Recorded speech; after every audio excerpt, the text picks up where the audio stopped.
Ba ba ba ba ba Baran. Ba ba ba ba ba Baran. Ba ba ba ba ba Baran. Ba ba ba ba ba Baran. Ba ba ba ba Baran. You got me rocking. Hello and welcome back to A Theater Near You. My name is Kris Randazzo and I'm joined this evening, as always, by knife salesman Paul Giroux. Kwanzaa, dudes. Kwanzaa. And Winky the One-Eyed Wonder, Sean Doyle. Can't buy a knife. This month's letter was S, and against all sense of logic and good moral decency, we went with my pick of Surf Ninjas. What if we liked this movie? Wait a minute. You guys watch Surf Ninjas? Because I've been watching nothing recently but Bumper in Berlin. God, that was the first thing I was going to bring up. I was going to say, I think we caused a reboot of the franchise. Or not a reboot of the franchise. What do you call it? It's like a spin-off, I guess. Yeah. Right? Yeah. I think that was solely based on the popularity bump, pun intended, that we gave them. Wow. I thought you were going to say you've been marathoning the Three Ninjas movies. Oh, God.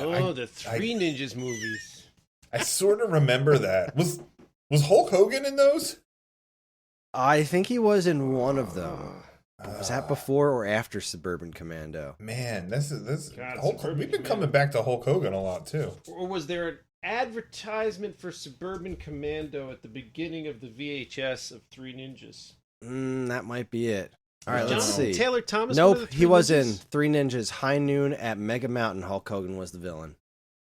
See, I think don't I remember had that one. stopped watching them by then, but my brother, being 4 years younger than me, was more at the age, like he was at the sort of apex of the Three Ninjas popularity. So I think he would be able to tell you more Three Ninjas knowledge than me. Yeah, that was an Alan Kiefer go-to, but I think we stopped. I remember Three Ninjas, and then the second one was Three Ninjas Kick Back, I think. Right. I remember those two. I think the series continued, but I don't think I ever saw three or four. How many were I there? think there's 4 in total. There's Three Ninjas Kick Back, Three Ninjas High Noon at Mega Mountain, Three Ninjas Knuckle Up. That's the only ones I can see here on IMDb. There's actually 27 of them. They're still making these movies. There's like Three Ninjas relaxing their lazy boys, and Three Ninjas We're watching the one Macy's right Day now. Parade. Jonathan Taylor Thomas is in all of them.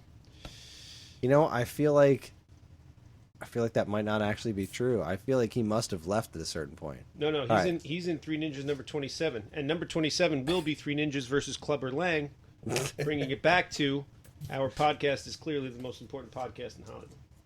Most important podcast in the world.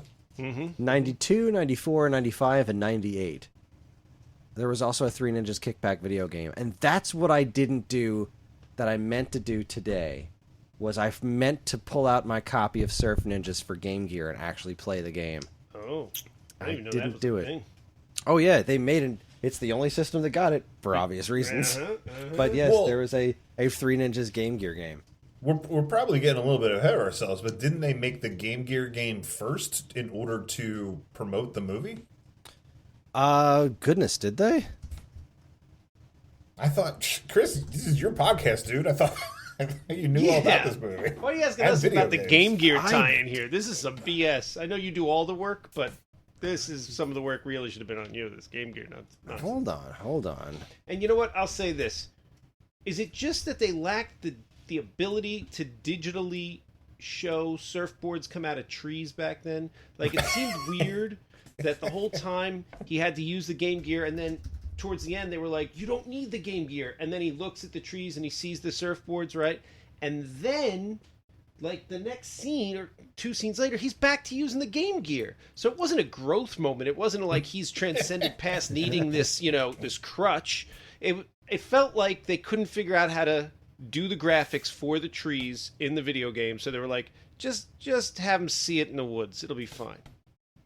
All right, so Surf Ninjas for Game Gear came out the same year as the movie. So they were obviously meant to be hand in hand. I can't get an exact release date for the Game Gear game because most Game Gear games, the closest anyone really took records of Game Gear in North America was the year But Surf Ninjas came out in 93 for Game Gear. But this is what I just learned.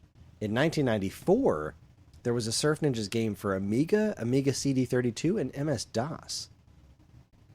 Oh, well, I look at did that. not know that there was another Surf Ninjas game. I had The no fact idea. that you don't own every Surf Ninjas video game must make you feel like less of a man. I mean, I'm gonna try. I have the Game Gear one. It's in the closet right now, but I'm gonna try and track this thing down. This looks amazing. Wait, is this related to the movie? No, this doesn't seem right. This guy's like, there's like some big beefy dude and a wife beater. He just pulled like a ninja's heart out. What is? I mean, I suppose anybody who's making a game could put the word surf and ninjas together and make a game that tries to combine those ideas. Like This this is movie really didn't corner the weird. market on surfing and ninjas. No, but Didn't it it? should have. Didn't it? We must have really liked this because we're already talking about it. I kind of wanted to bring up Bumper in Berlin because I'm 4 episodes into it and It's a TV series? it's a TV Yeah, series yeah, on it's Peacock. series. Oh, I saw it advertised. I thought it was like a movie. No. Wow. I had so I don't hate it, right? Like it's certainly not amazing, but like I'm enjoying it. Like that character is funny. And I like him. And I like him and the girl from Modern Family together. And it's kind Wait, of cool. which girl from Modern Family? The oldest daughter. Really? Yeah. That other girl, I saw quick in the promo, the one girl looked like the girl from Good Place, Tahani. Pass. Jamil's in that? Oh yeah. Oh, wow. All right. Thanks for knowing things, Chris. Wow. Good Yes. Place, a great show. Good Place I is phenomenal. don't know The Good Place, but the actress that you're talking about, she plays a character that I think was meant to be played by somebody, the woman in Pitch Perfect 2 that was like the head of the German a cappella team. Like I think that was intended to be what that character was, and then I don't think she came back for the show, so they had to like sort of make a different character. This is just my assumption based on the show, but yeah, like those two people, him and what's her face from Modern Family, like because he was in Modern Family for like I don't know a couple seasons. Like they were like dating in Modern Family, and you wanted them to get together. Like they had really good chemistry, and then I don't know. I guess he was like such a big star that he wasn't going to be like a regular on that show. So they ended that storyline. But like, it's kind of nice to see them both in this show together because like they you know they're fun to watch together. I think that if I had. Like, let's say that I was, like, I don't know, 20 years younger than I am, right? And that, like, I had started watching these Pitch Perfect movies in college or something. Like, maybe I'd be excited about this show. Like, maybe I'd be excited that, like, oh, like, these, you know, this Bumper's character back, that I just say missed it. has come Bumper's back. back. You know what I Yeah. mean? But, I don't know. I don't think that, like, people are, like, really jonesing for more of this story. Do you know what I'm saying? Like it's not like Cobra Kai, you know, where we're all like, oh, like what weird thing are they gonna bring back from 40 years ago? You know, like what, you know, which person from which of these movies are they gonna resurrect? All of them. Okay, this Surf Ninjas computer game rabbit hole is freaking bizarre. So, I can only find 2 copies of it on eBay right now. One is someone's asking for $150, and the other one's asking for $85 plus shipping because it's from Germany. I just looked at a YouTube playthrough of the game, and it appears to be dead serious. Like, I don't think there's any intended comedy in this at all. And when I got to the end, which was like a one-on-one fight with Colonel Chi, who just looks like a weird cyborg. Doesn't look anything like Leslie Nielsen. It's just a kung fu fight, and then you beat it, and it says, "Congratulations, we applaud you on your great bravery. You have defeated the evil Colonel Chi and filled the souls and hearts of the citizens of Patusan with joy and happiness. You are crowned the new king of Patusan, but decide to abdicate your throne to return to the sea and surf." Dissolve the monarchy. Power to the people. It is based on the movie. It's definitely based on the movie. But they just did it straight. I don't think they saw the movie. I don't think they saw the movie. Because, like, I don't know, it kind of looks like the game that he was playing on the Game Gear, honestly. Like, it's just like a really crappy beat 'em up. Like, really crappy beat 'em up. Look, Kris, this movie means a lot of different things to a lot of different people, so maybe it just struck this guy differently. Maybe. If I had to guess, this movie means precisely squat to a number of people that's smaller than our listening audience. That's true. Meanwhile, the Game Gear game, this is where it's at. Because this is like totally like, there's Game Gear Colonel Chi, and it's following the plot of the movie. It's kind of silly. It's pretty straightforward. Like, he's throwing fireballs and stuff. Like, this is out there. Oh, the world of surf ninjas. So anyways. Kris. Yeah. Tell your wife that in the 4th episode of Bumper in Berlin, they sing Barbie Girl by Aqua. Oh my God. Did you see the trailer for the Barbie movie? No. I like updating your wife on what's going on in that show. I don't think she's having any of it, though. No, she has not shown any interest in actually watching that show. Yeah, I think it's like my own little joke within myself that I keep texting her stuff from the show. You know, I saw the commercial for the show several times before I even realized that it was connected. Because what's-his-face, Adam Devine, is just in a bunch of crap. Not necessarily bad, I don't mean to be, but I mean he's just in a bunch of stuff. And I saw the commercial for it, and it said Bumper, but it just didn't make the connection in my head, and I just didn't realize it was anything for like 3 or 4 commercials worth. And then I was like, I think this is a spin-off from that movie we just watched. Yeah, I'm enjoying it. It's funny. Like I said, wasn't like I was like jonesing for this character to come back. I mean, but I also, it's not like I discovered Pitch Perfect 10 years ago. I only discovered it, 3 letters ago, whatever that was. Right. So there's that. My other criticism of it is that, I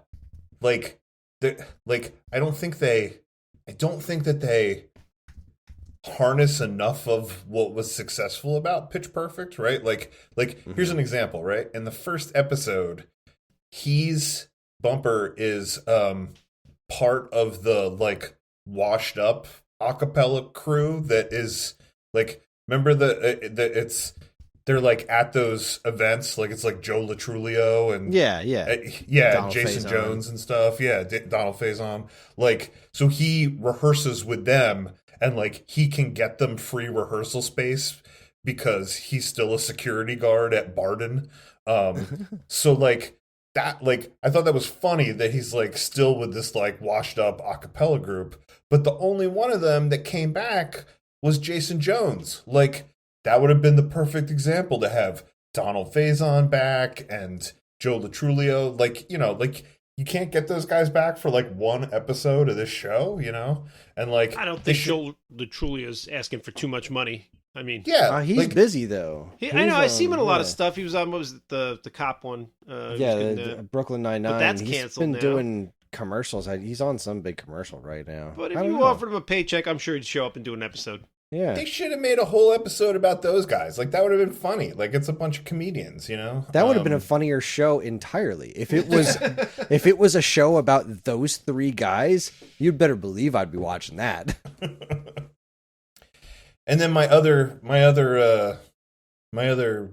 criticism about it is I think there's not enough of the a cappella performances. They seem to do one of them every episode, and I think they try to do weird funny songs because it's a weird show. So I texted Karen, they sung Sweet Child of Mine in a dumpster.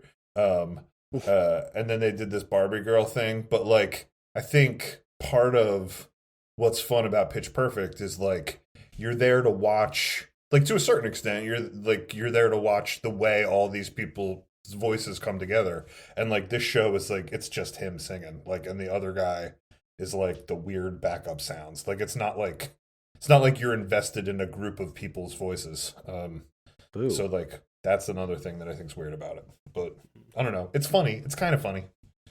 It's funny enough.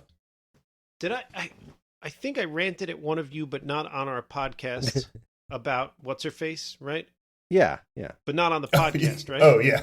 I mean, I think you've done it both on and off. Yes, Sean hates No, but did I give you the? I told one of you about the update. I saw another movie buyer. Anna Kendrick.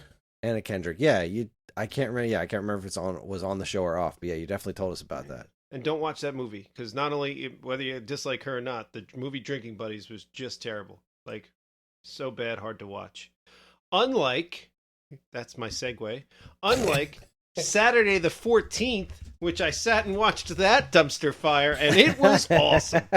Like if you want to see some like, leftover people from SCTV. I say leftover as in like, struggled to get by. You want to see some leftover people from SCTV make a made-for-TV movie that I think went to the theater, but it's made-for-TV quality with jokes that are so bad. Like, how Leslie Nielsen hit that nice spot where like in like A Naked Gun, right? Mm-hmm. Where like it gets stupider and stupider, and at some point you're like, that's the sweet spot right there. Right? Just keep going. Like they almost made it back around again, like the stupid loop. Like when something's a little stupid, it's not funny. If you're Leslie Nielsen level of stupid, it's hysterical. Absolutely. Well, they kept going and almost circled back. They almost lapped him, but didn't quite make it, so the jokes don't land that well. But oh man, just the special effects where basically somebody drew right on the film. They were like, you got a real steady hand, just take this ink pen and draw a bat, and then he'll transform into a bat, and it'll just be animated right on the film. I know it's not good looking. We're going with that for the special effect. Are you saying we made a mistake? Are you saying that should have been our pick? Oh, man. There were so many bad things in that movie. The acting's horrendous. The plot is just stupid. But again, it toys with almost greatness. It's not great. It's hard to watch. It's hard to get through. But at moments, you're like, you almost did it. You almost got back around to where I'm laughing like I would at an Airplane or A Naked Gun. Like those movies are stupid, but they're perfect stupid. Oh, they're brilliant. They're stupid, but they're genius. They're top end. Those are high end comedy movies right there. Mm-hmm. And this toyed with it, but it feels more. Those movies intentionally were stupid. Yeah, like that was the joke. And at moments, this feels like it's doing that, and that's the moments when this movie is not good. When it knows it's being stupid, it's just bad. When it's accidentally being stupid, it has a couple. It hits a couple triples. I'm not going to say home runs, but it hits a couple triples, and you're like, wait, nice. which movie are we talking about? Saturday the 14th. Oh, okay. That was the one we didn't go with. Yeah. I ended up watching it after I watched Surf Ninjas, and I was like, no, this is... I didn't remember most of it, except the monster in the beginning. When I saw him, I was like, oh, yeah, I remember that thing. But I blame myself. It was my fault for saying Surf Ninjas out loud. I skewed the whole operation. Karen totally blames you my too. fault. Karen was not thrilled to watch this movie. Oh my God, Sherry fell asleep. When it was over, and I was like, "What are my points that I'm going to talk about with them?" She's like, "I don't know." And you know what, though? The other choice was Scarface, right? And Scarface, I was just talking to this other guy I work with who's like North Jersey Italian, like loves mobster stuff, loves crime movies. We were talking about Goodfellas or something or other, who's comparing something to Goodfellas. And I brought it up. I was like, what do you think about Scarface? Because I think it's a pretty big step down from like your Godfathers and your Goodfellas. And he was like, he didn't even feel like it was a crime movie. He was like, that's more like an action movie. He's like, it's not, you put it up against those other movies, it doesn't age well at all. It's not nearly as good. I don't know why people talk about it in the same breath. And I'm kind of with him. I'm not saying it's a bad movie. And again, on my crime list, it's pretty high. But I think it's a pretty big chasm between that and the truly great ones, the Goodfellas, the Godfathers, Yeah, I'm just not all that interested in seeing it. I'm kind of not either. It was only my pick because I feel like it's something I should have seen and I never have. Like just there's those movies where you say that you haven't seen them and people are like, "What?" They act all indignant and are like, I don't know what you're talking about. I've never experienced this, Paul.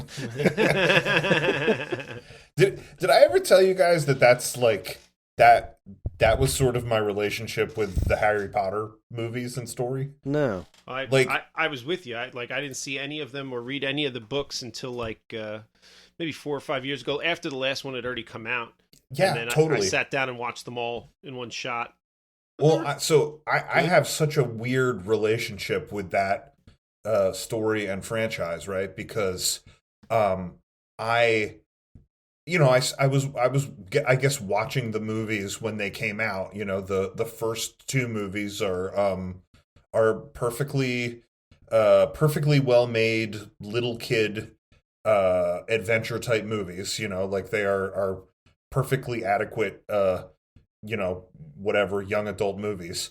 And I had seen them in the movie theater or on DVD with people or whatever. And then I guess people had brought up the book series and I was like, "Oh, I have not read the book series." And people would go, "What?" And like they would like act like you just like punched their mom in the stomach or something, and like basically the same thing. Yeah, and I was like and so I kind of was like, well, now I'm not reading these because you guys are dicks, like I'm not anti-book, but like you people are so full of yourselves that like, well, now I'm not going to read these dumb stories, And then as the movies went on, they got harder to follow because you hadn't read the books. Like, right, I would sit next to Sherry. A bunch of shit. Yeah, I like because Sherry had read them and I hadn't. And, I'd sit next to her and I'd be like, "Who's that guy?" And she'd be like, "Oh, that's Dumbledore's brother," blah, and I'm like, "Did we meet that guy yet?" And she's like, "Well, he's in the book," and it's like, "Oh, God," And then when you would talk about it, people would go, "Well, they really made the movies for people who have read the books." And I would go, "Fuck you." That's bullshit. Like, I'm not getting Cliff Notes to watch a fucking movie. Like, I should be able to sit down and watch a goddamn movie with no context and enjoy it, And like, so I got more and more frustrated. And by the last movie, whatever it was, like Deathly Hallows Part 2, I literally had no fucking clue what was going on. Because like the fourth and the fifth one and stuff, like I would watch them and I would sort of get excited before I went to see them because I would like, oh, like these are exciting. And they're like wizard movies and like there's magic and whatever. And then I would forget how much I didn't understand and I would get annoyed. But by the last movie, I was already like, I'm annoyed at this. And I think that last movie I watched like 20 minutes of, and then I just fucking got up and walked out of the room. I was like, I'm done with this. Like, never finished it. Those movies, I saw the first movie and I thought it was pretty cute. And I saw the second movie and I was like, yeah, I saw the first one, so sure, I'll see the second one. And it was neat. I was like, all right.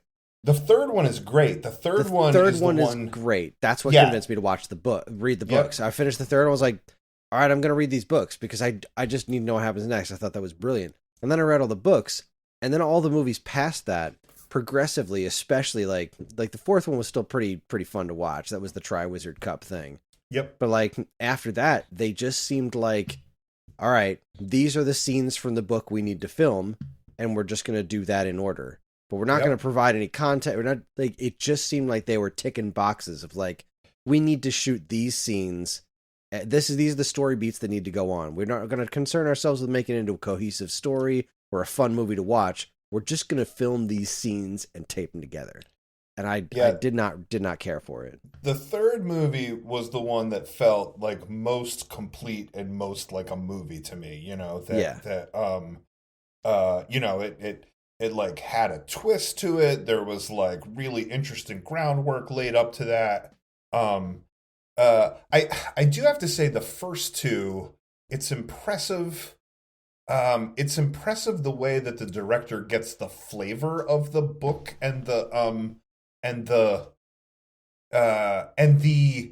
year at Hogwarts, right? Because I remember in those first two movies, it's always like, now it's Halloween at Hogwarts, now it's Christmas, and it's yeah. you know, so like it felt like a full, you know, school year. That third book movie, like that could have been a full school year, or that could have been like 3 weeks, you know, like the way that the movie was made.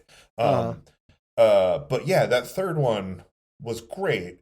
And then after that, like I just remember there being things where you're like, why'd they do that? Like I remember watching that Triwizard Cup thing, and like they're like there's like a commentator on the radio or something, and he's like, now Harry's fighting the dragon, you know, blah blah, you know, and I'm like, well, why don't we just fucking show him fighting the dragon? Like that sounds like it'd be a really cool part of the movie. And Sherry's like, well, that's how it happened in the book. And I was like, I don't give a fuck how it happened in the book. Like, show me a good movie. Well, we got to see Harry fight the dragon. I got to disagree with you on that one because I don't remember what I'm sort of paraphrasing, but I remember there was a thing that was sort of glossed over. Right. And I was like, why not just show that? Like, you know, budget. Yeah. But anyway, sorry. So I had this sort of like love-hate relationship with these movies that I like got so frustrated with them. And then when Nate was old enough to be interested in these books, we started listening to them on Audible, like on a trip. And then I got so into it that I was like, now I'm going to start reading. So then as a, 40-year-old man, I read all of these Harry Potter books and like was blown away by them. And then I watched the movies again and I was like, all right, cool. Like, all right, okay. But yeah, like it was literally 20 years of being angry at them and then like sort of falling in love with this story way too late. So to be clear to all our listeners, the three of us hate the books and the movies and think they're all trash. There, now we have no listeners. There you go. No, I remember watching the movies. They were a little confusing. I did have the benefit of watching them all back to back to back. Like that's how I watched them. Like not in one day, not Rocky style, but like over the course of a week. So I was able to follow everything well enough. They didn't seem like super impressive movies to me. The first two definitely felt like young adult. Oh yeah, they were definitely more kid movies. And perfectly well done, no problem. I'm not complaining. Just when I watched those two, I was like, well, this isn't really going to be for me. But good on you. You did a decent product here. But I do remember really liking, and I don't know that I liked the movie as much as I liked the story. I don't know which one it was. I'm going to say the sixth one, maybe 5, 6. The one that was all about, there was like this time loop going on at a lake.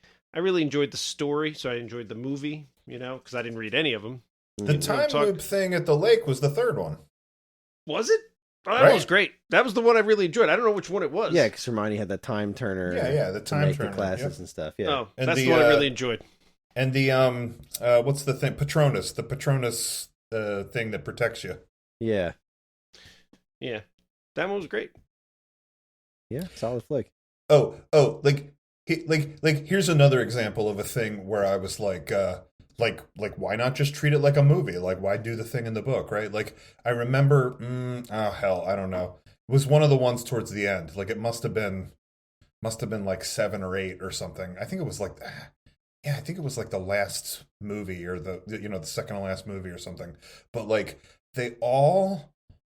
like Voldemort is after Harry, and they like a bunch of them all change their appearance and pretend to be Harry, and they like get on the brooms with like other people, and they all like split in different directions so that like Voldemort doesn't know where Harry, like it's a shell game, which one is he, whatever, right? And so like he kills a character that like has been with you for like 3 movies or 4 movies. The googly eye guy, Mad Eye Yeah, and like they all get to their place and they're like, oh yeah, he died, and I was like, dude, like, didn't we know that guy for like 3 movies? Like they couldn't have like given him a death. And Sherry's like, well, that's how it was in the book. And I was like, God damn it.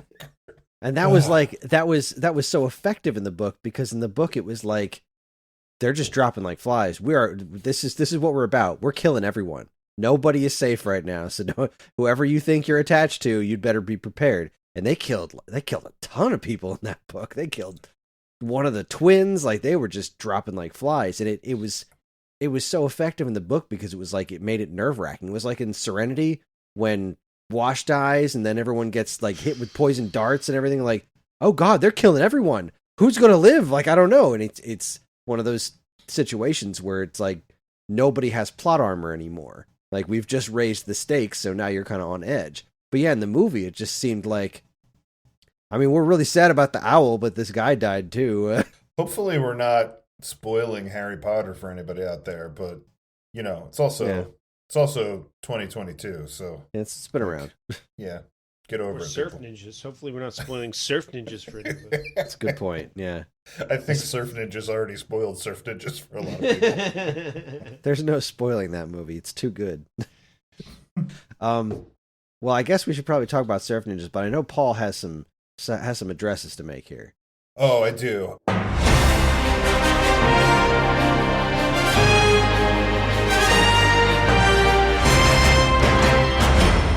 Paul addresses Hollywood. Yeah, I have to address Hollywood twice because I didn't get to do it last time. We had 11 hours of Rocky to get through, so it's it's conceivable that I wouldn't get to address Hollywood. There's priorities, we had to do what we had to do. So my address to Hollywood actually has a little bit to do with a movie that came out, around last letter when we were doing this.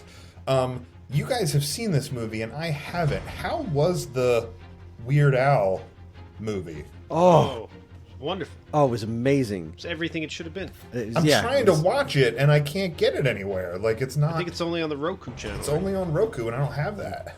Oh, I could just give you my Roku, considering you're here with me and Kris, and I brought it with me. But I'm not here with you and Kris. Nor did I bring it with me. We're trying to trick everybody. Well, I don't think it cost us anything. I can't remember how we watched it. Oh, do you not have a Roku? We don't have a Roku, but we can download the Roku channel on our Apple TV. Oh. Oh. Okay. You just go into the App Store and downloaded the Roku channel, and I think that's how we watched it. Okay. It was amazing. Our one TV is a Roku TV, so it's got Roku built in. Yeah, no, it was a freaking masterpiece. All right, well, give me your nickel talk on the Weird Al movie. Go ahead. What's the consensus? It's a parody. It's a parody of a biopic. It's completely absurd and played so very straight. Yeah.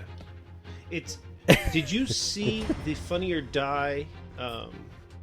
Like 3-4 years ago, Funny or Die put out a preview for and what's his face? Patton Oswalt is Dr. Demento, and who's Madonna? It's like Olivia.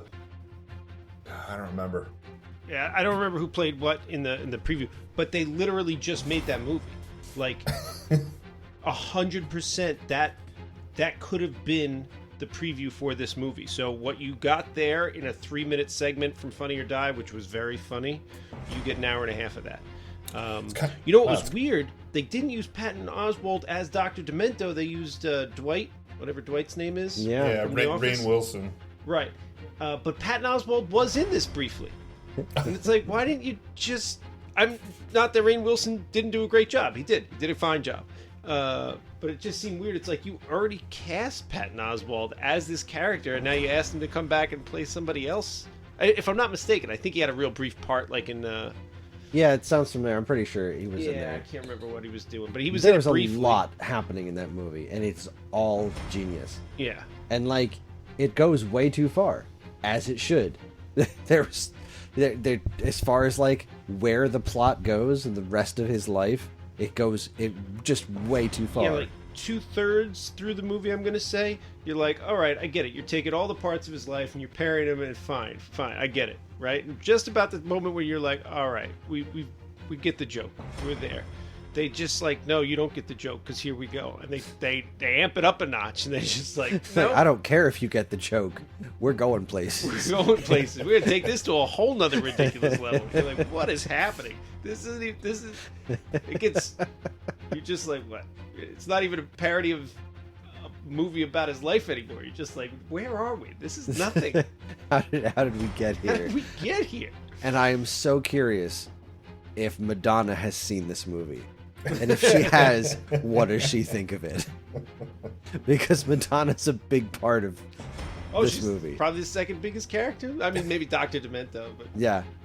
Madonna's right up there. Well, She Absolute loves work it. of genius. his Can't whole recommend MO is parodying things. So, like, if Exactly. he's going to make a biopic movie, why wouldn't he parody biopic movies, you know? Exactly. This is everything it had to be. Yeah. It was everything it needed Which to is- be. There's a couple funny things in his life that were almost like, I almost wanted to see like a real, I would have watched a real biography of Weird Al's life. Oh God, me too. And there's a couple funny things that happen in his life that are just, in my mind, is ridiculous, that they sort of parody in this, but then take to an obscene, absurd level. But it's like, that was funny before you played with it. Like, what is happening? Like, if I'm not mistaken, he really started playing the accordion because it was sold to him from a door-to-door accordion salesman. Like, came to the house, and the mother was like, yeah, he should learn an instrument, and bought... How was that ever a job for anybody? And how did they ever make a sale? And you made a sale, and it was to Weird Al? Like, that's just... the whole thing is ridiculous. But then that wasn't enough. They were like, nope, we're going to parody that ridiculous God. situation into something way more over the top. Wow. I want to watch that movie again. Yeah. It's Well, so good. It's kind of crazy that we've talked about Harry Potter and the Weird Al movie all in one episode, since that was both Daniel Oh, Radcliffe. Well, Daniel Radcliffe was amazing in it too. Oh, Well, basically, if you had those two movies together and replaced Daniel Radcliffe with Rob Schneider, you get Surf Ninjas, right? I mean, shot for shot. It all comes together. Well, so this is what I need to tell Hollywood. And honestly, I guess I'm not talking directly to Hollywood. I think I'm really talking to Broadway by way of Hollywood. So, like, Broadway, Hollywood, both of you listen up. This pertains to both of you, okay? So, like, follow me. Here's where I'm going here, right? So, Hollywood will take Broadway musicals and make them movies, right? It's a common thing. We've seen it. Chicago, Dreamgirls, like, things that are properties that sell well, they make it into a big movie at Christmas, you know, big musical movie, boom, right? There's your, like, Oscar nominee right there. Broadway then takes things that are movies and makes them musicals. Because, like, Mrs. Doubtfire. Yeah, like- just did that for Mrs. Doubtfire, yeah. Beetlejuice is like the big one now. Yeah, Beetlejuice, and I keep seeing Blonde. ads for this Back to the Future musical, which, like, scares me a little bit because I love Back to the Future, but, like, I would probably see the musical. Yeah, like, I'd who am I go see kidding? them. Yeah, let's Yeah. go do it. And then you get things where it, like, comes full circle, and you're like where does this even start or end? Like a snake eating its own tail, right? Like for example, like, Producers was a movie in the 70s, and then they made it a musical, and then they made the movie of the musical. Like, same thing with, like, Hairspray, right? So it's like musical first, then movie first, then musical, then movie musical, right? So so I guess if I want a movie musical like this, Broadway's gonna have to make a musical first. And, like, the other thing Broadway's always doing is it's making those jukebox musicals. Like, it's like, all right, here's like a artist that you like. We're gonna, like, put all these songs together to a loose story. Yeah, I see what you're saying. Yeah, you know, Like, like Elton John Alanis one or Morissette, something. Jagged Little Pill, or Yeah. I have no idea what that's about, but people seem to love it. There's like a Billy Joel one, Moving Out, right? Like, Yeah. jukebox musical of Billy Joel music, right? So, Sure. here's what I want Broadway to do. make a jukebox musical of Weird Al songs. Wait, I know what you're saying. How do you do that? Because Weird Al songs are parodies of other songs, but they're not all parodies of other songs. He's got original songs. Some of his Like- best work. Yeah, Albuquerque, No. Frank's no. 2000-inch TV, Let's go. Biggest Ball of Twine in Minnesota. Let's go a different direction. You ready? Yeah, I love where you're headed. okay, Tag on that. all right. You use all his food music, right? And you tie all the food songs. He's got lots of food songs: lasagna, eat it, fat. You know, they just keep going and going and going, right? But some of those are parodies of real people's songs where you need like their you get- permission. You pay, you get the rights. It's going to be great because watch where I'm going with this, right? So all those things have a common theme running through there, right? This food theme, my bologna, right? Yeah, You set the musical, your jukebox musical, all your characters, you set it in an eating disorder clinic, and you do the whole movie straight and dark, but then these songs pop in. No one's with me. We're gonna get a lot of look, trouble. People are gonna be like, "This is a real disorder. Stop doing this." No, I say we do I it. mean, maybe I say Hollywood Sean, does it. We have to see how hard this idea is. Like your idea might be more executable, even though probably not cool. Probably not okay. You're saying it's not PC? It's not. That's where you were going with this. I think that this Weird Al musical that I'm envisioning, that it's about America, it's about the American dream, right? I think it's got to start with Albuquerque, because Albuquerque is kind of like a narration song, you know what I mean? So maybe Albuquerque's even split up throughout the musical, it narrates you into different parts of his life. Maybe the first verse of it ends after he's married and he has the two kids, Nathaniel and Superfly, and then it's just about I think it's about him living the American dream with his family, whatever, right? Maybe he gets his job down at Big Ed's Heating and Plumbing, where he leaves from there in the Biggest Ball of Twine in Minnesota song. And when he's there, he's got to move. Hey, he's got to move these refrigerators. No, that's the That's Dire Straits. No, that's that's Dire the Straits. Dire What does he Straits say song. in that song? What's the Weird Al one? That's Beverly Hillbillies. That the doesn't work Beverly at all. Hillbillies. Yeah. We're gonna move. That's a hard one to work in. in. Well, anyway, I'm thinking Albuquerque brings you into it. Then we start meeting all these characters in that town. We could meet Frank of Frank's 2000-inch TV. It could be I want to live the dream that my neighbor has, whatever. I don't know. And then I think Act 1's got to end with Biggest Ball of Twine in Minnesota and the trip. The trip across the country to see the Biggest Ball of Twine in Minnesota. Oh, and Albuquerque's that. What's that music? There's a word for musicals when you go see Phantom of the Opera. That first song keeps coming back. The overture. Is that what that is? Yeah. Right. I think even maybe the title of the musical is Albuquerque, because it's an Al right in Albuquerque. That's Yeah, good. yeah. That's good. All right, Anyway. Hollywood or Broadway. Yeah. Well, it's got to be both, right? Broadway's got to make the jukebox musical, so then Hollywood can make the movie of the Weird Al jukebox musical. So I'm talking then to both of you, but Disney I'm really can make talking the live action animated version. right. Right. Clearly. And then I we'll want all- to chime in and say something to Hollywood on behalf of that. I'm just generally angry at Hollywood for not putting Weird in movie theaters. This movie deserved a theatrical run. I agree, and screw Hollywood for not using his music in more movies. And my hat's off to the Transformers cartoon, because Boom. Dare to be they stupid. worked it in there. They were like, "Why wouldn't we use a Weird Al song in here somewhere?" Doesn't make any sense, man. Well, great. And while we're all expressing our anger and frustration with Hollywood, I think, Kris, now you got to change the music, because now Okay. I got to have a heart-to-heart with Hollywood. Okay. Hollywood, you Heart-to-heart. and me got to sit down. Yeah, we got to have a It's like a heart-to-heart. violin or a cello, maybe. This is Yes. Paul's Hollywood heart to heart. Got Yeah, it. something a little more pointed. So, listen, Hollywood, I know things are changing for you. I know you're growing up. There's hair in places that there wasn't before, right? I know that things are scary right now, right? But do we need this new Avatar movie? Like, did you think this is a thing that we needed? Like, why did you think that we wanted to see this? Like, was anybody jonesing for this Avatar movie? Like, that thing was like 15 years ago. And like, I don't know. I mean, like, it was cool, but like, something now really gonna be that cool? Like, I don't know, Hollywood. I don't know if this is a good idea, and I don't know if you should have done it. It's just between you and I. I didn't like it 15 years ago, and I sure as hell don't want to see it now.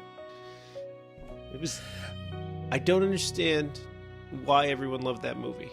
It felt super heavy-handed and sort of predictable, and the writing was pretty bad. Like, I get the effects were good. No argument, the effects were good. But so are, like, I don't know, I feel like the last 15, 20 years when was the last time I saw a movie in the theater, not Netflix, that the effects were bad? Like, I hated Batman v Superman. It looked great. I thought everything looked great. You know, Superman looked like Superman. People flew around. They punched each other. Looked great. Transformers movies, they got pretty bad there. But you know what? They look good. I'm not saying they don't look good. You can talk crap on Jurassic Park movies. I love them. But you can talk crap on them, justifiably. But you can't say they don't look great. So, did Avatar look amazing? Sure. But, like, what was the mineral they were looking for? Impossibilium or something? Unobtainium. Unobtainium. I'm sorry. How dare you? This is just not good writing, sir. And then, like, the flaming horse. I've never been hit in the face with symbolism so hard in my whole life. I cracked a tooth on that one. I was like, geez, come on. I got it that they're Native Americans. I get it. I got it right at the beginning when you started hinting at it. And now all of a sudden there's a horse that doesn't make any sense. If you're bonded to a flying dragon, you know what you don't do? You don't take a horse into battle for some guys. Like, no, you got a flying dragon guy. What are you doing? Stop it. This is how I feel. I've never seen it. I don't want to. You're saying all this stuff. I don't even remember any of it. I just don't think it's added anything lasting to the culture. It was this huge movie and it had all these like technological advances and everybody talks about how amazing it looked. But like, you know, whatever it is, 13, 14 years later, like, I don't like what did it really give us that we have gone back to, you know, like nothing. I'm not a huge fan of the whole Harry Potter thing. I saw them, they were decent. It's not my shtick, but I get why people are big into it. You created a whole fun world with lots of possibilities and interesting characters. So I get why people are big into it. Like, you've got these diehard fans. I get it. It's not my shtick, but I get it. And there's a couple different things that have done a really good job doing that. I mean, I am a big Marvel fan, and they did an amazing job doing it, but Star Wars does a great job with world building, and there's lots of things that do. DC is struggling with it, but they're trying, but they're not doing a great job with it. But Avatar is like, or Jurassic Park, even, at least they gave us lovable characters. They had special effects, and some of the movies are really good, and I enjoy them all, but I admit some of them aren't great, but you had great characters. I just feel like with Avatar, it was like, to say that you've built a world where you're going to start giving us other stories, the world that you built was the story is done. You didn't build a world that I'm interested, and I didn't like it, but even if I did like it, there's nothing there that I want follow-up from, right? There was a handful of characters that were moderately likable, and there was nothing else I wanted to see. Like, in Harry Potter, you want to see what's around the next corner. You can bring in other characters and other aspects of that world that are interesting. Avatar was just like, the whole thing was the plot of that world was the story. There's nothing more in my opinion, there's nothing more to do here. And maybe the second movie will come out and it'll be amazing. But it's like making a sequel to Memento. The most glowing review I've seen of it is that it's fine. And it's like 3 hours, isn't it? Like yeah, it's long as heck. And James Cameron's got like he's got plans to do like 8 of these things or something. He's like, I never want to stop making these movies. And I have a similar relationship to what you had with Harry Potter on this one. Like, there was so much hubris surrounding the first movie that I just made the executive decision, no, fuck you, I'm not seeing this movie. They literally said movies will never be the same. And I was like, I'm sorry. The movies I have on my shelf are not going to be the same anymore after your stupid Fern Gully movie comes out. I don't think that's the case. Don't talk shit on Fern Gully, all right? No, Fern Gully's fucking great. But I've seen Fern Gully. I don't need it remade into this weird blue people shit. We're stealing the name Avatar from that wonderful cartoon.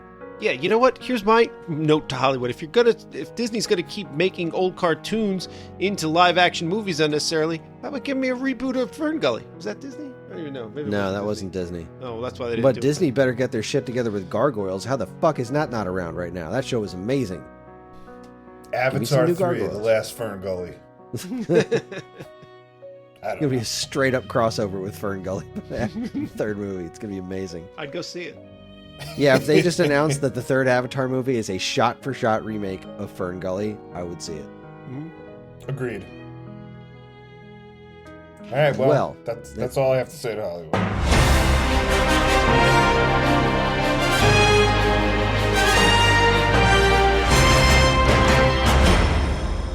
All right, is that the end of the podcast? We done? No, we still Bang have the to talk about gavel. Surf Ninjas. We have to talk about Surf Ninjas. Yeah.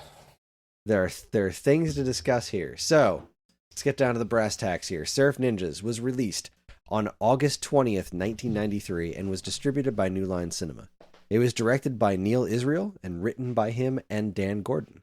Israel's other directorial works include episodes of The Wonder Years and Lizzie McGuire, and he was a writer on the original Police Academy, Look Who's Talking To, and more.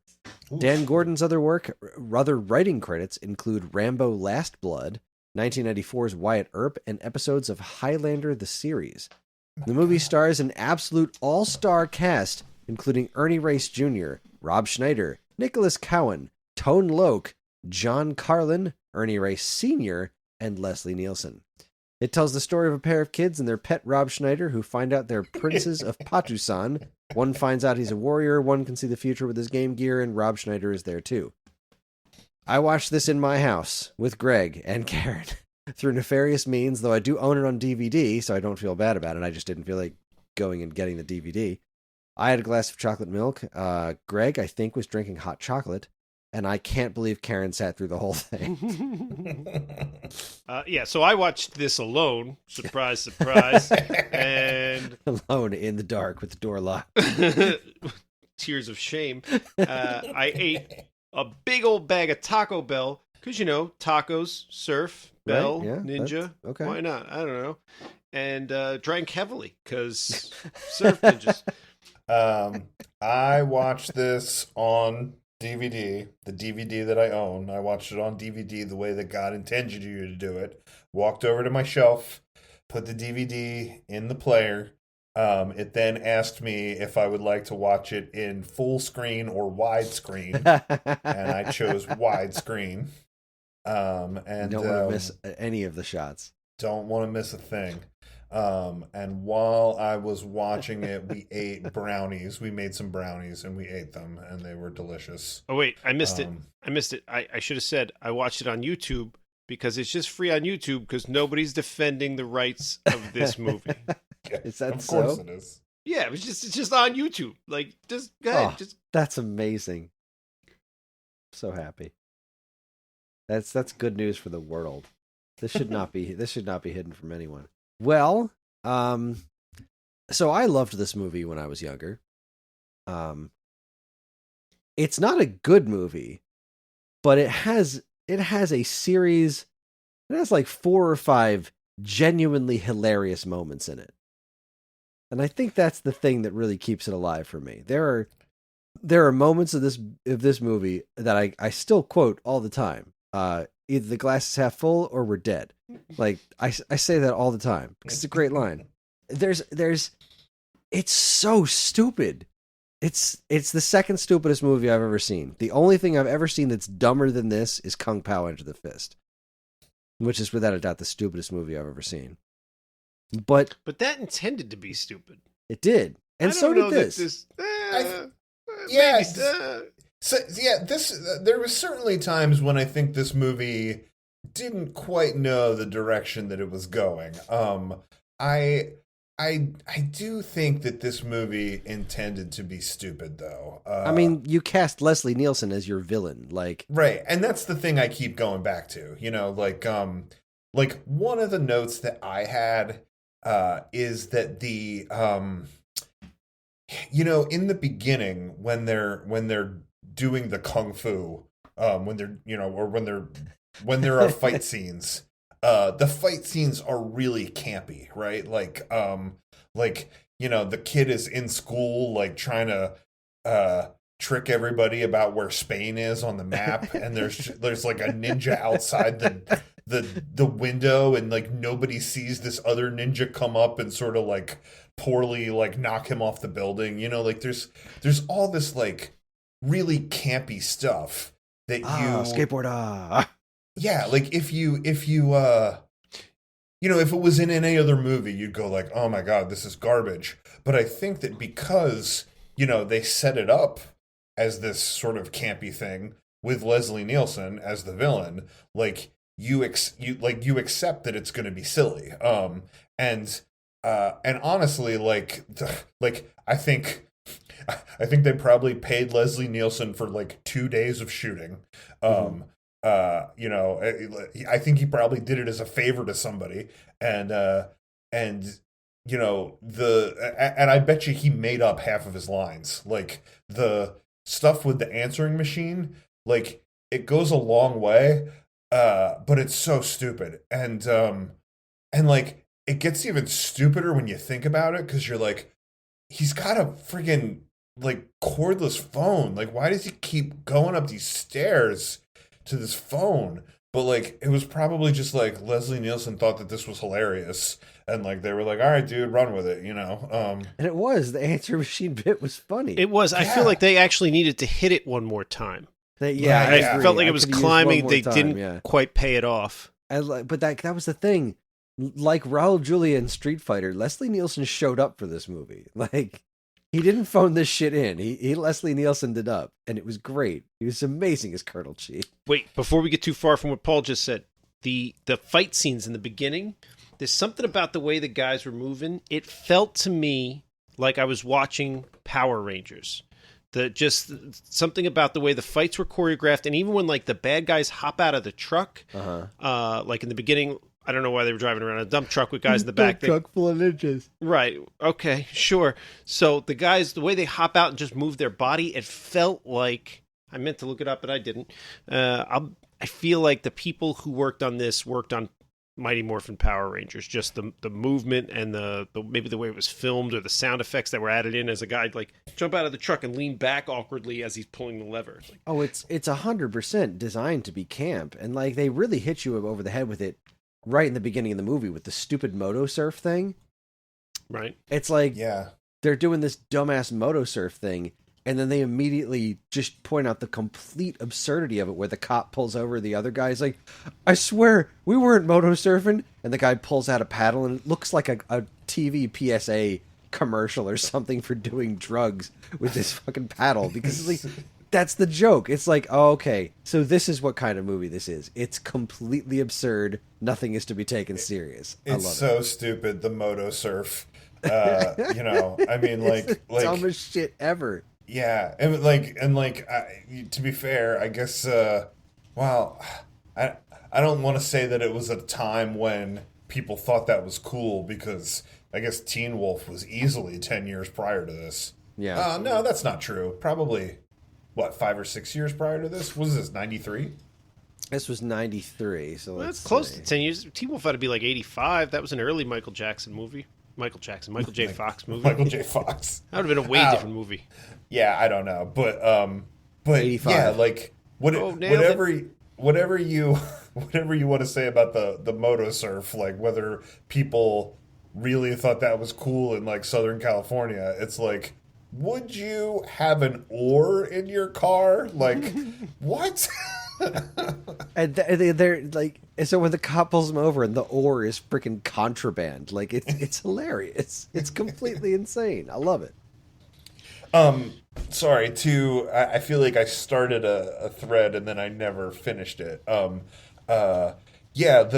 Sean was talking about the fight scenes in Mighty Morphin Power Rangers. It's like part of it might have just been that it was designed to be camp, and then like part of it might have just been like that was the standard for low budget fight scenes in the 90s or something, you know? Because like I also think that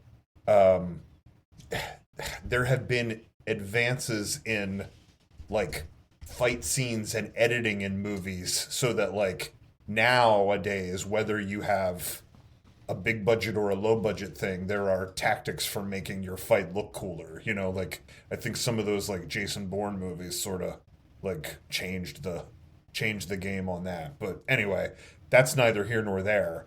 I think this was designed to be camp, and I keep going back to Leslie Nielsen as my like bar for like where this movie should be as far as how serious it is, which is why it was weird to me that when they got to Patusan, there was like more like sort of like I guess intended to be like big budget cool set pieces, like you know like where they're like throwing the dynamite out of the car and like stuff like that, you know, and like at that point I was kind of like, what is this movie trying to be like? Because like this doesn't look cool, and it like isn't exciting, and it isn't even campy. Like it's just like at that point it was sort of just weird.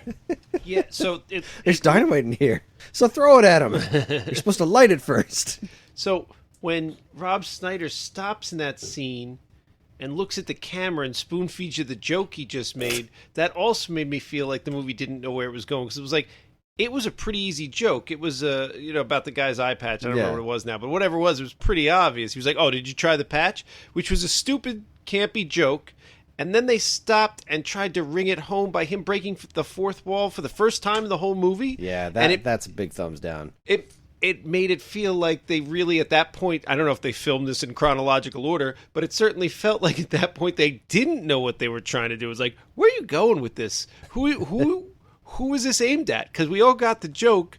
You rang it home unnecessarily in a way we haven't done up till now, which is wild. Just hard left turn out of nowhere at an unnecessary moment. Well, I think who this movie was aimed at was Ernie Reyes Jr. Like, the whole point of this movie to me seemed to be like, all right, so I first found out about this movie in a trailer before seeing Ninja Turtles 2 in the theaters, where Ernie Reyes Jr. played Keno. And then, okay, so now we've seen Keno in action in this Ninja Turtles movie. Oh, here's a whole movie with Keno in it. And I felt like this movie was intended to be a vehicle to launch Ernie Reyes Jr.'s career. And, like, his dad was a producer on the movie, and his dad played Zatch in the movie, and it just seemed like they cobbled together this thing that was meant to appeal to that, you know, California surfer popularity of the time, and also be completely ridiculous in a way that would make kids laugh and launch an action career for Ernie Reyes Jr. And it obviously didn't work. Well, so this was quite literally the only other note that I wrote down about this movie, which I think it's sad that I wrote 2 notes and we've now gotten to both of them. Yeah, like I think Ernie Reyes Jr. was involved in the first Ninja Turtles movie. Like he didn't have a part, but I think he was. I don't know, maybe he was a voice or something. Like I think he was involved in the first one, and then they gave him a part in the second one. And like those movies and this were both New Line Cinema. Like they clearly liked him and were trying to launch a career for him, which I guess maybe this movie didn't live up to what they were hoping that it would.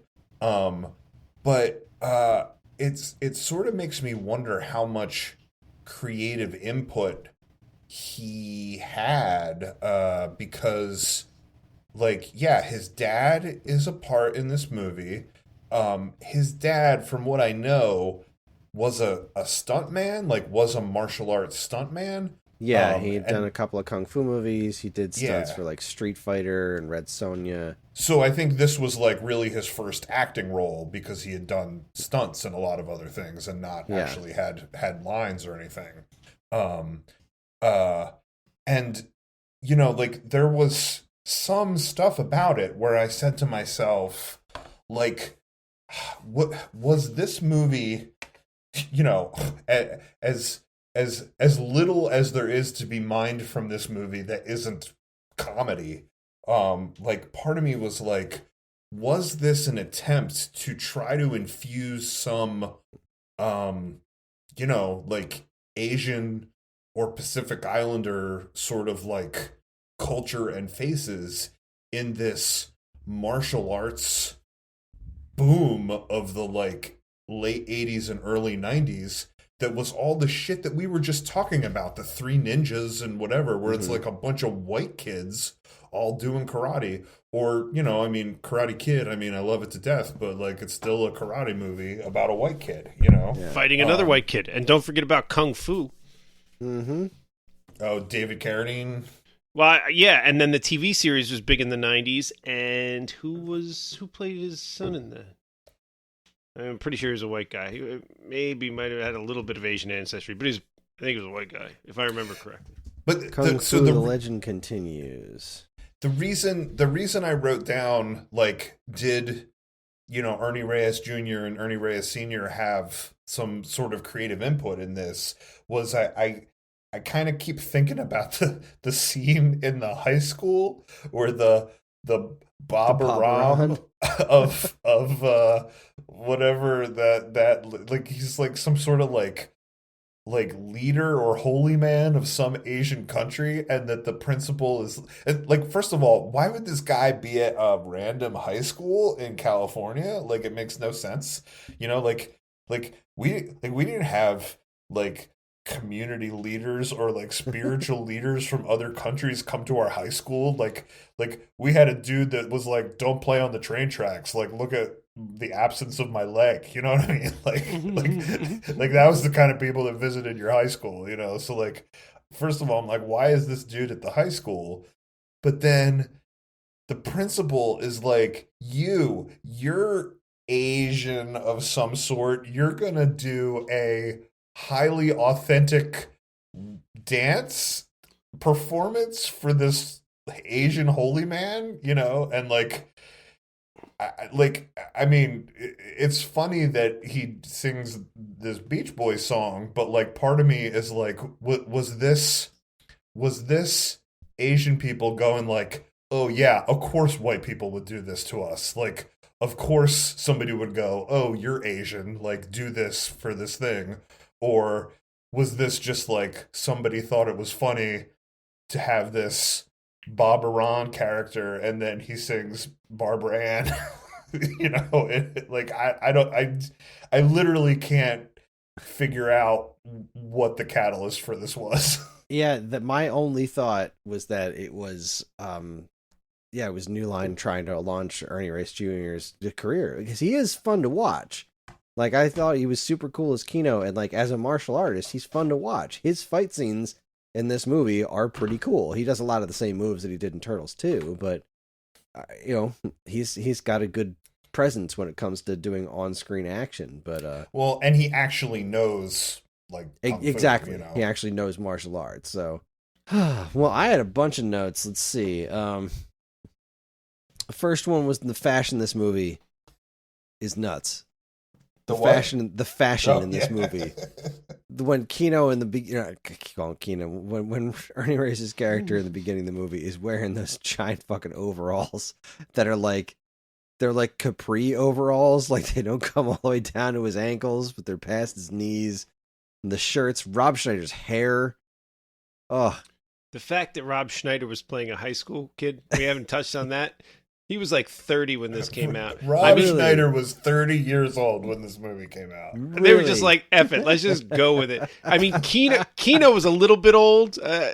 I looked it up because I was like, I think Kino's not even old. He was a little bit old, but it wasn't crazy. He was like 20, 21. But I was like, I was trying to think of other Rob Schneider movies. I was like, I don't think there's any way that guy was in his 20s. And it was closer than I thought. He was like 30 when this movie came out. I'm like, Hollywood just don't give a fuck. They're like, I don't know, dye his hair blonde, we'll say he's in high school, it's fine. And he wasn't even supposed to be a senior. They said he was in the 11th grade. He's an 11th grader? Rob Schneider?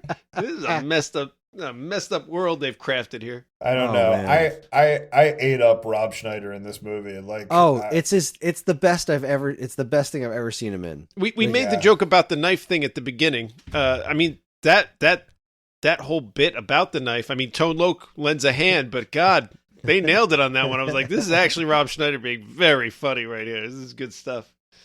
The whole what if thing was kind of funny. Like The what if thing killed me in that they missed an opportunity for it. That was like, I don't know if you guys caught this. They're looking for the caves.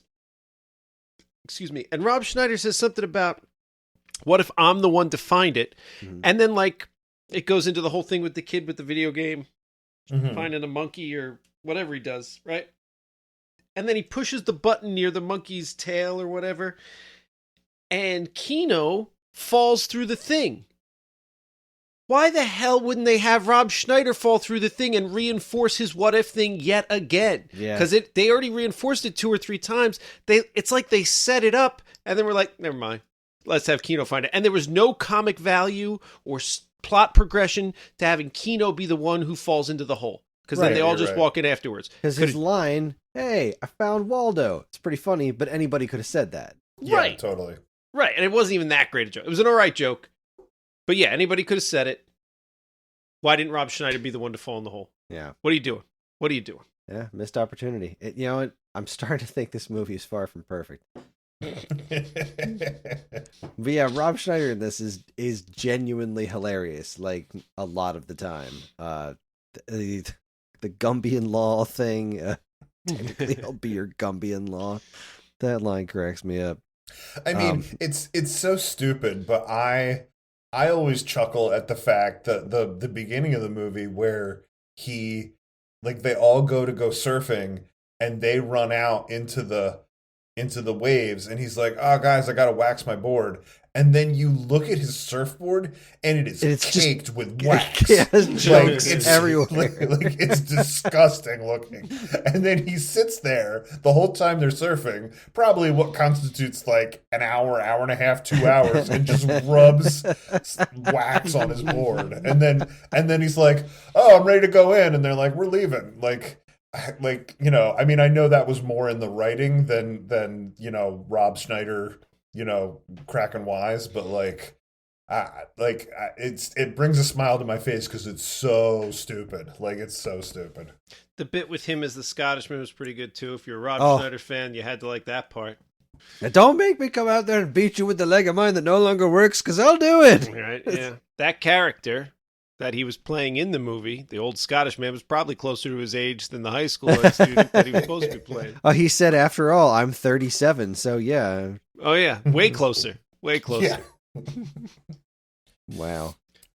Also, I will point out about that part, like, Tone Loc just, you know, picks these kids up, like, has to recognize that they suffered a traumatic experience, that, like, their father is missing and his business is blown up, and then goes, "You guys got a place to stay, right?" And, like...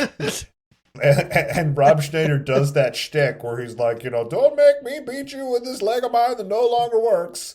And like Tone Loc looks at him and smiles as if to be like, well, there's that idiot friend of theirs. Like That'll do. Tone Loc just leaves them in like conceivably an unsafe situation.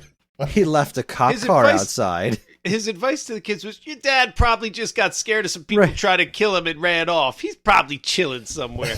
Tone Loc gave 0 fucks through this whole movie. If you need a master class on how to give no fucks, because then like they drug him and put him on the boat, and when he wakes up, he's like, "No, I ain't mad. We're going to this island. Let's do this thing." I haven't had a vacation in years. Let's do it.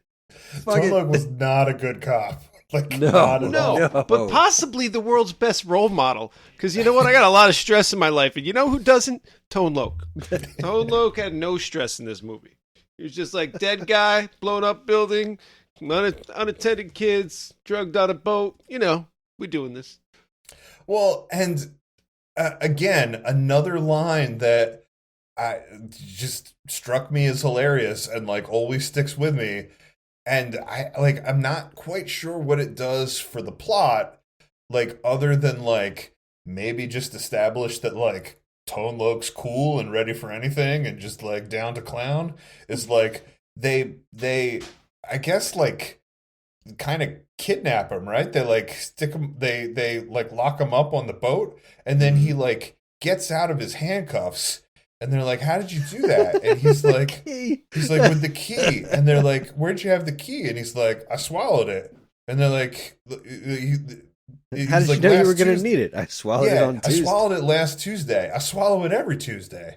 And I was like, what? That is a great line. I freaking love that line. Swallowed every Tuesday. And back to Leslie Nielsen, we're talking about lines that I liked. Leslie Nielsen, when does the call waiting bit, where he's like, "Kill him, yes, kill him." Oh wait, hold on, I got call waiting. Yes, kill him all. He goes back. Oh, where was I? Yes, kill them. It's got a lot of pans in the fry. Pans on the fire. His costume, it was so completely unbelievable. Like, you can see his face underneath, like it's just a layer of plastic that's supposed to be the cybernetic parts from when he got stepped on by an elephant. It looked a lot like a DMM costume, something we'd throw together like last minute. It was like, yeah, he's a cyborg now. No problem. Just completely unbelievable costuming, and like it just Leslie Nielsen in general was so completely non-believable in that role, which is what made it so brilliant. Like, this just made zero sense. And Did they ever address why it was like an old white man leading this army named Colonel Chi? No, they never addressed it. They just, we're just gonna roll with this. Mm-hmm. Tone Loc wrote that part. The guy on the stairs, that poor guy. Oh yeah, that wasn't stock footage. Like, they had to go somewhere. They put have out a guy money. roll down the stairs. Those stairs exist somewhere in the world. Probably China, if I had to guess. Like, on the side of a mountain. They flew a camera crew there. And a stuntman. I think that the movie was filmed in Los Angeles, Hawaii, and maybe like Taiwan, I think. All right, maybe Taiwan. I don't think those steps were in Los Angeles. Oh, I also love it how they talk about Patusan and then they show a globe with like just a little island stuck like on a pre-existing globe that's labeled Patusan. Like they definitely just like, you know, they went to the part of the world where Asia was and they like added a thing to this globe. You know, like the other weird thing was, when they were showing you the globe and they were showing their travel, they tried to do like an Indiana Jones style thing where you see the map and you see the line moving. It was just some guy's hand moving the boat. Like, you could just see the hand, right? Yeah. And then like they could have done a couple things there, you know? They could have tied a string to the boat, you know? So you didn't see it so much. Or they could have done any kind of animation. Or they could have just zoomed out and showed you, like, I don't know, Zatch on the boat, you know, like in a room with a map pushing the thing along. I don't know why anyone would move a little boat along to mark their path to the place they were going. But like, it was like, whose hand is that? Why are you showing me this? It wasn't connected to anything. It was just like, this is weird. Weird way to denote this. It's a weird movie. That was my other major note, was just, I wrote it a couple of times, like, I just can't believe this movie got made. Like, the whole time you're looking at it like, this is unbelievable. It's just insane that this movie exists. Yeah, I mean, I think my takeaway from this time watching it is, like, it is certainly not a good movie, but, like, I did just have a smile on my face the whole time watching it. And, like, I don't know if it's nostalgia or, you know, like, I do think that there is some, like, I do think that there are some serious strokes of brilliance in this movie, but... Oh, for sure.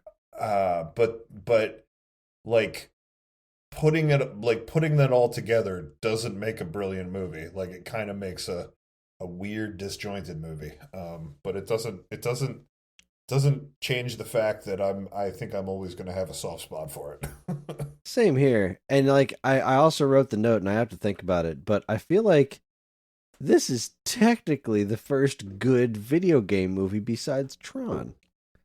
'Cause like, the Game Gear is a part of the story. The fact that the kid can see the future in his Game Gear that has a copy of Columns in it, but they keep showing all this footage that isn't from the Surf Ninjas Game Gear game. It's all like original footage that was like made for this movie of these characters doing various things. It's so weird, but it's like it legitimately looks and sounds like, in particular looks like the visuals that a Game Gear would produce. And that's one of the things that always bothers me is when you're looking at something and there's a video game in a movie and it's making sounds that don't make any sense for that particular thing. Like we watched the new Diary of a Wimpy Kid movie last night, Roderick Rules. And in the beginning, he's playing some like side-scrolling action game, and the sound effects are fucking Galaga and Pac-Man just mixed together, just Galaga and Pac-Man sound effects, because that's generic video game noises. So that kind of stuff drives me crazy, where people always get video games wrong in movies. But the fact that they integrated this Game Gear into this, and that it was a Game Gear and not a Game Boy, which was like the far more popular thing at the time, like I just absolutely love that that's a thing. And it makes it that much weirder that it's not just connected to being a super weird movie, but it's got a very tangible video game connection for lunatics like me who are, pay a lot of attention to that stuff. So you're saying the first good video game movie, and the first thing in my head is, are you forgetting about Lawnmower Man? Are you kidding me? We just watched that. Does that count as a video game movie? I don't Because know like it qualifies. Yeah, I feel like that one doesn't really count as video game movie. Like it made a thing of VR. I mean, I guess it was. I don't know. That's a good question. I really need to do some soul searching for that one. Well, Game Gear was in color, so maybe that was the reason that they chose. I also think that there was an agreement with this movie to market Game Gear. So. Right. Oh, yeah. This comes down to doubt. Reese's Pieces versus M&M's for ET. Exactly. Who's paying us money? Yeah, and this definitely did not work out the way that Reese's Pieces did with ET, because this was no ET.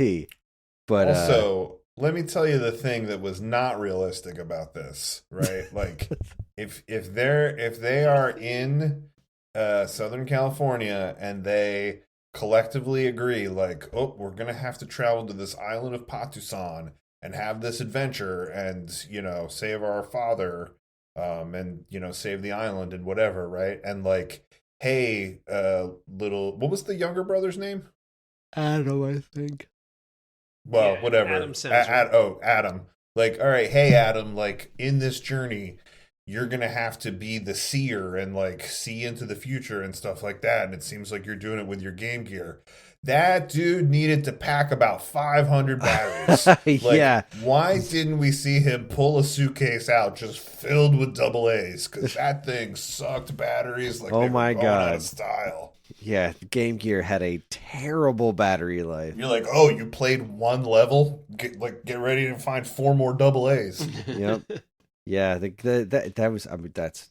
Sorry, I was about to dive into this whole other Game Boy versus Game Gear conversation, but that's not what we're here for, and I'd be here talking for like a half an hour about it. So, let's see. Was there any other major things that I wrote down here besides? I can't believe this movie's real. Rob Schneider's hair, Gumby in Law. This movie's so stupid. Yeah, no, that pretty much lines it up for me. Like, yeah, I used to watch the crap out of this movie when I was younger because I thought it was hysterical. And looking at it now, just from obviously with a critical eye as an adult, like, no, it's not good, but there are a handful of genuinely funny bits in here. Like, there's really good comedy sprinkled throughout this stupid fucking movie. It's definitely one of the strangest things I've ever seen. Neither one of you watched this with your kids. Oh, I thought about it. Nate and I have watched it. Just not this time around, but okay. I showed it to him about a year ago, or maybe 2 years ago. I can't remember. Did What did he make of it? Oh, he loved it. He absolutely loved it. Yeah. I felt like John would have liked it, but just the opportunity to watch it before the show, as far as scheduling was concerned, like the best time for us to do it, because he wanted to watch Roderick Rules. He's a big fan of Diary of a Wimpy Kid, so that was his movie night pick. And there just wasn't a scheduling way to fit in, like, all right, we're going to watch this really stupid movie, John. Enjoy. But I bet he would have thought it was hilarious. Right. The money can't buy knives thing, I think, would have had him rolling. Had me rolling. It's so good. It's so good.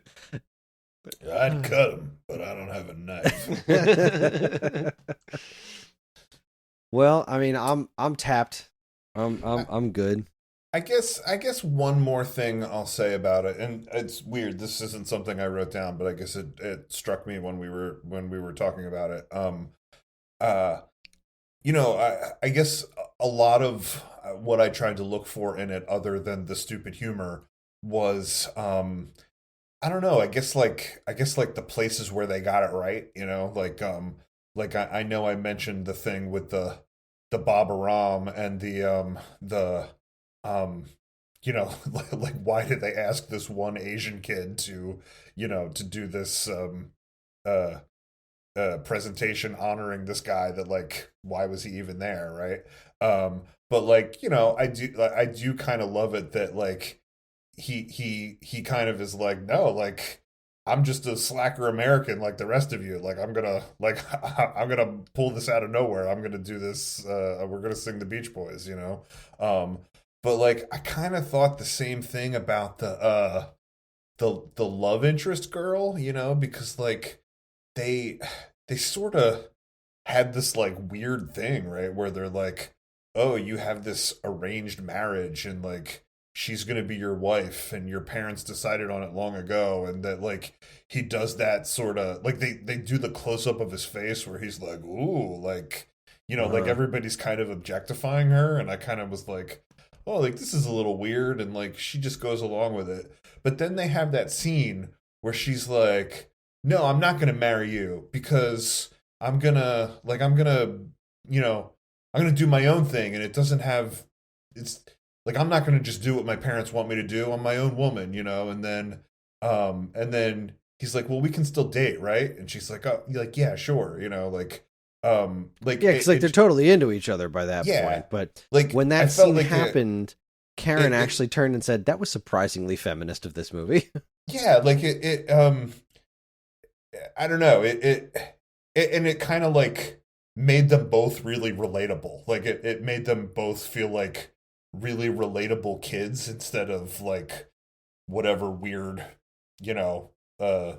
predestined thing that they were supposed to be for this movie. So anyway, there was a couple points where I was like kind of looking at like, oh, where did you get it right for a 90s movie? And like that was a thing that I kind of remembered. Yeah. It's also kind of weird that they like he gets his power, like he's like predestined to be this like amazing warrior, but like not because he trains to be a warrior, just because he like, I don't know, all of a sudden gets magic powers.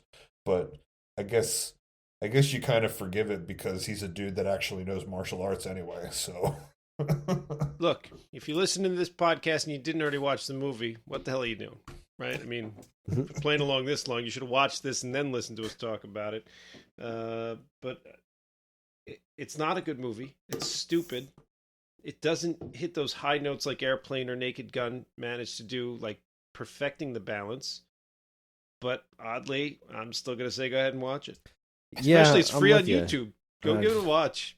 I heartily recommend it, as long as you got to understand what you're getting into. You're not getting into a good movie where, like, I will say, like Naked Gun and Airplane, that stuff, those Phenomenal. Are great movies. Great movies. They are the joke ratio is insane in those movies. This is not that. This should not be mentioned in the same breath as those movies. It is a really stupid 90s movie that has a lot of problems. But the stuff it gets right, it gets so right that it's worth seeing for those if you've got the time. Obviously, there are way better things for you to do with your time than this. Cure cancer. Right? Just Pay about off your anything. credit cards. But if you must, I say go for it. I think what we're really trying to say is you have nothing to lose. Like, just watch it. You have nothing to lose except for an hour and a half. Right? It's not even that long a movie. It doesn't overstay its welcome. True. It'll make you chuckle a couple of times. And, what more do you need? All right. All right. Well, it's that time. It's time for us to vote on what we are going to be watching next. I'll go ahead and go first since I haven't gone first in a little while, and for some reason we picked my movie this time. So we're on the letter T, and I think we talked about this a while back. There were a couple of different choices, but I think it's to go with what we were saying before about like it's one of those movies that when I say I've never seen it, people look at me and say, "You've never seen it?" So my pick is Top Gun. Okay. All right, so I'm going with one because, and I talked to Kris briefly right before the show started, right before Paul got on the line. I was going to go with this one because it's one of the movies that I watch all the time. I've seen this movie 100 times. It's got a bunch of sequels, and I've probably seen all the sequels at least once. There was a TV show based on it. It's one of my favorites. I go back to it all the time, and I was like, what if Kris or Paul hasn't seen it? And then I was like, that's silly. Of course Paul's seen it. And then I was like, Kris didn't see Jaws. Kris didn't see Top Gun. Kris didn't see, what was the other big one we did? We did another big Rocky. I was like, maybe Kris didn't see this movie, so let's make sure he saw it. And it turns out when I brought it up, he was like, yes, he has, but maybe only a TV edit. It's been a long time, so I'm going to stick with it. I'm going to go with Tremors, one of my favorites. Excellent pick. And yeah, I haven't seen it in years and years and years. My sister loved that movie, and I'm pretty sure the only time I've ever seen all of it, I've seen parts of it many times, but I think the only time I've ever seen all of it was a TV edit. Such a great movie. I have a really great story about Tremors, but I'll wait to see if we pick it. Yeah. So, man, whenever we do this, I'm always torn. It's like, do I pick a movie that I just want to subject you guys to? Because, Masters of the Universe. Exactly. Or do I pick a thing that will be like fun, or do I pick a thing that like I think is a good movie and I want to talk about? And that's like always the battle. And I think more and more I want to get away from the things that I just want to subject you guys to, even though sometimes it makes it for a good episode. So I'm not going to pick Tammy and the T-Rex, but I've if never you even heard of that. Oh man, if you get a chance, watch Tammy and the T-Rex. It is a staggeringly crazy movie that shows you what happens when a director just rents a dinosaur costume for a week and decides he's going to make a movie. It's got real people in it too. It's got Paul Walker and Denise Richards and the guy who was Bernie in Weekend at Bernie's. All-star cast. Crazy movie. It's no surf ninjas, but that's some star-studded material, right? It's not going to be my pick, but I'm sure Sean will watch it because I said it. I'm buying the T-shirt right now.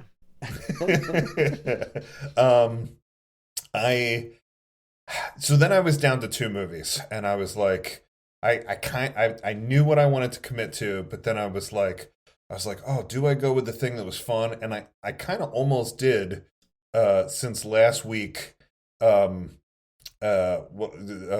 Steve Martin and Martin Short were both on SNL, so I almost went with Three Amigos. But then I thought about that one too. That's great. Always worth a rewatch. Yeah. So I just rewatched Spies Like Us, which is a movie very much in the same vein. Yeah. So what I landed on is my favorite horror movie, and I don't even know if I would totally call this a horror movie. I think like it's sort of half horror, half psychological thriller. I'm sure that Sean has seen it. Don't know if Kris has seen it, but it's Troll. It's not Troll. I love this movie so much it can't not be my pick. So my pick is going to be John Carpenter's The Thing. Oh God, I'll rewatch that. That was almost one of my picks because I have not seen that one. You haven't seen that one? God, the black and white thing is great. I don't want to go too far into it in case we pick John it. Carpenter's, that's specifically, right? Yeah, So it's the 1980s. The Thing. Yeah, Like this is the one 85. from the 80s that has Kurt Russell. Kurt Russell and Wilford Brimley in it. This is not the one from 2011 that has Mary Elizabeth Winstead. in it, so- 1982. You know, if I remember correctly, and it's been a short while since I've seen this, but I'll watch this movie any day. I love John Carpenter. I mean, he made so many of my favorite movies. I love just about every movie he made, and I love Kurt Russell. I just love just about every movie he's made. And you love John Carpenter and Kurt Russell together. Are you kidding me? You love Escape from New York and you love Big Trouble in Little China. That's my number one movie of all time, Big Trouble in Little China. The Thing is great, and if I remember correctly, you've got to fill in some of the gaps. You gotta do a little bit of the legwork. But if you watch the 1957, maybe 1963, I don't remember. There's a black and white The Thing. Mhm. If you watch that movie, the way it ends, this movie might be picking up 20 minutes later. This movie could be a sequel. It's called a remake, but I think they were vague enough at the beginning. You're like, this sort of kind of works. Those two guys could be coming from that other place. This could kind of connect together if you wanted it to. So, and I think they did it on purpose. Like they left the window open just a little bit for us. If I remember correctly, I could be wrong. It's been a little while since I watched either of them, but The original one's just called The Thing, right? they're both just called The Thing. I mean, the I think 85 one's probably John Carpenter's The Thing. I but think yeah. The 82 one's The Thing. The 2011 one's The Thing, but I can't find a listing for... The black I think and white one? the black and white one I think is called The Thing from Another World. I have something called The Thing That Couldn't Die. No, that's No, a that's different not it. movie. No, I thought it was just called The Thing. This is definitely a remake. It or, is a or remake, sequel, yes. depending on how you want to view what I'm talking about. The Thing, I know it's black and white. I'm picturing it in my head.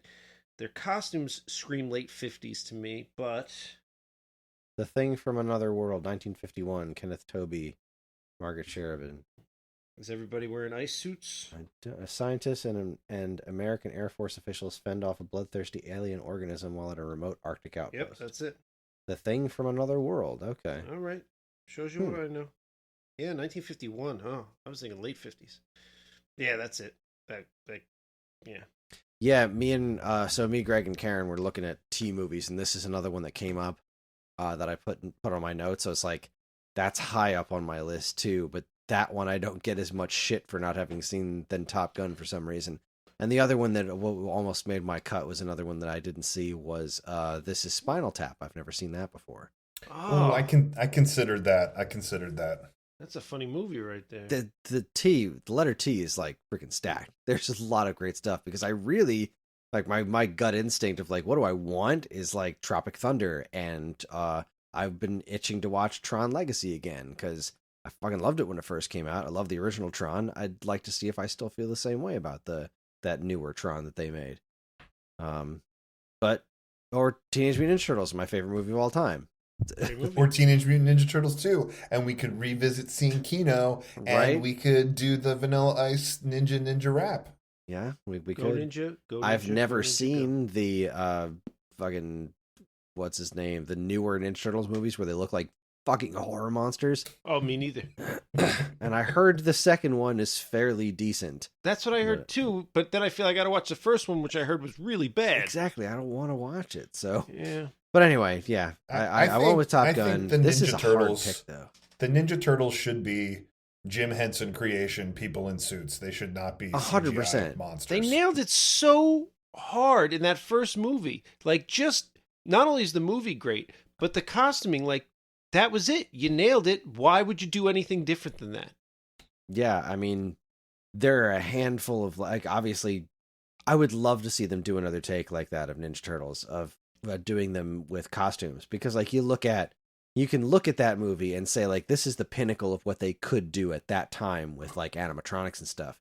But then you look at all the shit they've done in new Star Wars movies and like man, I would love to see them apply all this modern technology to making those kinds of suits with animatronic faces and stuff. Like I don't even think you need to. They look like that's it. there's a couple of scenes where like Leonardo falls down and like his shell is very bendy, like you can see it's made of foam. Like there's a couple really? of shots like that. watched the movie a bajillion times, but like it's only a couple of instances like that. Honestly, like just their faces were so expressive and so real. My biggest from my memory, and it's not been too long since I've seen them. From my memory, my biggest costume complaint in that movie, and I think it was when I was a kid too, is I didn't like Shredder's costume. I thought they could have done better with that. I suppose they could have done. I loved it. I friggin' loved Shredder's The helmet costume. was good.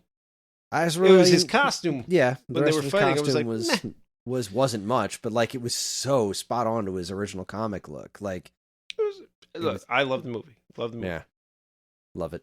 Anyway, we're not all voting right. for that. How the hell are It'll we be going to choose funny between if these we movies? all vote for Teenage Mutant Ninja Turtles. It's not even an option. We're texting again. Is this what we're doing? Yeah. We're gonna do this now. Yeah, this is going to be hard. Give me a second. I genuinely want to watch all three of these. And I know I'm not going to have that kind of time. We certainly can't talk about all three of them. Let's do the letter Ready. T for the next 3 months. There we go. Mhm. But then we'll never get to watch those Underworld movies. Red leader, standing by. I'm red leader. You're blue leader. Blue leader. And I'm Gold Leader. Get a beer. Yeah. The thing it is. Thing All it right. is.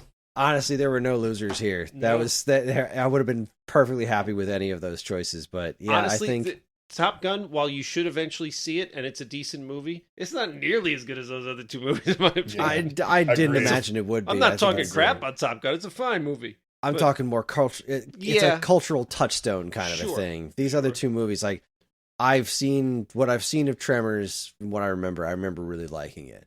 And The Thing is just one that I've never seen it, and I should. So I can't tell you how happy I am we chose this. I feel like I could talk about this movie all day long. So And I'm you know what? I excited. know I did watch the 2011 remake, and I'll probably rewatch it now, or the sequel, or whatever it was. And I remember thinking it wasn't terrible. I mean, it's It was still actually- John Carpenter, but it was actually a prequel. The Or a prequel. 2011 one was a prequel. It was the group at the Arctic outpost that had dug the thing up. right. That had, That was why I had my thought about the 1950s one, because it messed up what I thought when I was a kid, that the one team came from the other, because the 2011 one I don't think works in well. You know what I'm saying? Like, you could have made the connection at the beginning of the John Carpenter one that the thing was coming from the other site. But then right. with You're the saying 2011 one, it being the prequel, messes that up. yeah, the 2011 one negates your theory about the 50s Right, one. yeah. Yeah. That's the last time I had this thought, when I watched the 2011 one. But other than that, I thought it was good. No John Carpenter, but it was decent. I'll probably rewatch it before next week. Listen, since we didn't pick Tremors, I'll real quick tell you this story. When I was in college, I also got a film degree, a degree I never did anything with, but you're I got a doing this film podcast degree. with it right now. Yeah, that's true. Yeah, making the big bucks on this podcast. Oh, But we had to one of the classes we had to take was a producing class, and as part of the producing class, you had to do all the paperwork. You had to do all the paperwork for a movie. Like, you had to do the big production Bible, like, where are all the locations of this movie? How do you schedule the shoot for these locations? How many shots are at each location that makes for, how long it's going to be there, right? Like, you basically had to budget it and make an entire shooting schedule and an entire like production Bible for a movie. And people that had taken the class before me said to me, dude, listen, I know you're going to want to choose your favorite movie, right? Like, you're going to want to choose Batman, or you're going to want to choose, whatever, right? Like, they're like, don't do it. They're like, pick a movie that's got one location. Like, pick a simple movie, that's like two people at a diner or something. Like, I know it's going to be boring, but like, you will never finish this project if you pick the big, cool movie that you like. And then I was like, oh, like, I want to listen to you, but I don't want to do a boring movie. And then, like, I sort of went to the drawing board and I thought about it, and I was like, I'm going to pick Tremors, because, like, while it's not one location, it's like different locations all in this one southwestern town, where they definitely had to like take over this town and, like, sort of own the street and the buildings and stuff for the shoot. Right. And like, I think they built that town for that shoot because it's only like 10 buildings and they trashed 2 of them. So yeah, I agree. I think they found a Maine. spot in the desert and like built that little town. yeah, Yeah, because it's also like probably only like half a mile long. You know, like it's like one little main street stretch. Yeah. Yeah, like it was cool because I got to sort of like pick the movie apart that way for the project and like learned a lot more about trimmers than I thought that I would. But yeah, man, that is also a fun movie to pick apart. yeah. Well, yeah, we did it. We did it. So we'll be watching the 1982 version of The Thing. That's everyone's homework. We'll come back here in a month and do that. So, a theater near you is a part of the Geekade Podcast Network. If you'd like to get in touch with us to share your comments, movie suggestions, or whatever, you can send us an email at mail@geekade.com. You can also be found on most social media outlets and the official Geekade Discord server, all of which can be found in our show notes. If you'd like early access to this podcast and several other of the Geekade Podcast Network shows, check out the Geekade Patreon, linked to in the show notes. It helps keep the show running and our site shiny and clean. Thanks for listening, everybody, and we'll see you next time in a theater near you. Kwanzaa. Kwanzaa, dudes. Everybody. Kwanzaa. Kwanzaa, people at home. Kwanzaa, Kris. Kwanzaa, Sean. Kwanzaa. Kwanzaa, everyone.